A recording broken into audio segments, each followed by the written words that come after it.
आप सभी को राधे राधे। मैं वंदना आप सबके साथ हूँ। दोस्तों, एक बार एक जंगल में एक डाकू रहता था। वह जो भी राहगीर वहां से गुजरता था, उसी का धन आदि जो भी सामग्री उसके पास होती थी उसको छीन लेता था और व्यक्तियों को मार देता था। एक बार उसी रास्ते से एक महर्षि अपने शिष्यों के साथ गुजर रहे थे। तब डाकू ने देखा कि सामने से महर्षि आ रहे हैं, तो उन्होंने महर्षि को रुकने के लिए कहा। डाकू के रुकाने पर महर्षि रुक गए। डाकू ने कहा कि आपके पास जो भी सामग्री है वह मुझे दे दो। महर्षि जानते थे कि यह डाकू व्यक्तियों को लूटता है और उनको मार देता है। तब महर्षि ने कहा कि ठीक है भाई, हमारे पास जो भी सामग्री है हम तुम्हें दे देंगे, लेकिन तुम मेरे प्रश्न का एक उत्तर दो। तब डाकू से महर्षि ने पूछा कि तुम यह पाप कर्म क्यों करते हो?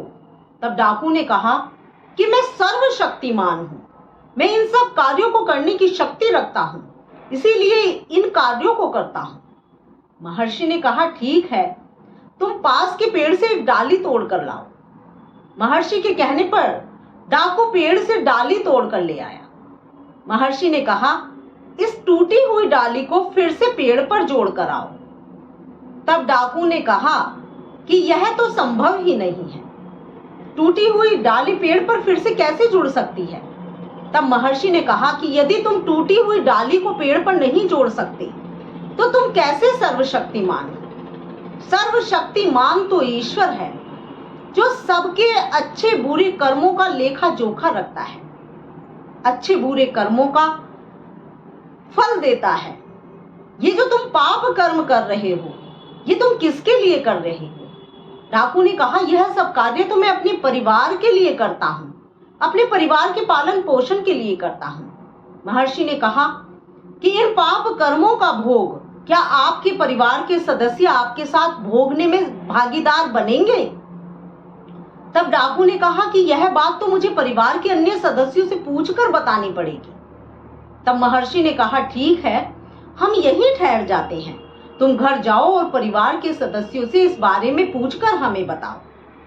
महर्षि के कहने पर डाकू ने महर्षि और उनके शिष्यों को वहीं पर पेड़ से बांध दिया और घर जाकर अपने परिवार के सदस्यों से पूछा कि मैं यह जो पाप कर्म करता हूं, क्या इन कर्मों को भोगने में आप लोग मेरे भागीदार बनोगे? तो परिवार के सदस्यों ने कहा कि पाप कर्म तुम करते हो तो उसके फल हम क्यों भोगेंगे? व्यक्ति को अपने कर्मों के फल खुद भोगने पड़ते हैं। परिवार वालों की बात सुनकर वह डाकू महर्षि के पास आया और महर्षि के पैरों में पड़कर हाथ जोड़कर विनती करने लगा कि हे महर्षि, आपके एक प्रश्न ने मेरे जीवन को बदल दिया है। मैंने जो पाप कर्म किए हैं, मुझे उनसे मुक्ति पाने का उपाय बताइए। महर्षि ने डाकू की प्रवृत्ति के अनुसार भगवान से मिलने का मार्ग बताया।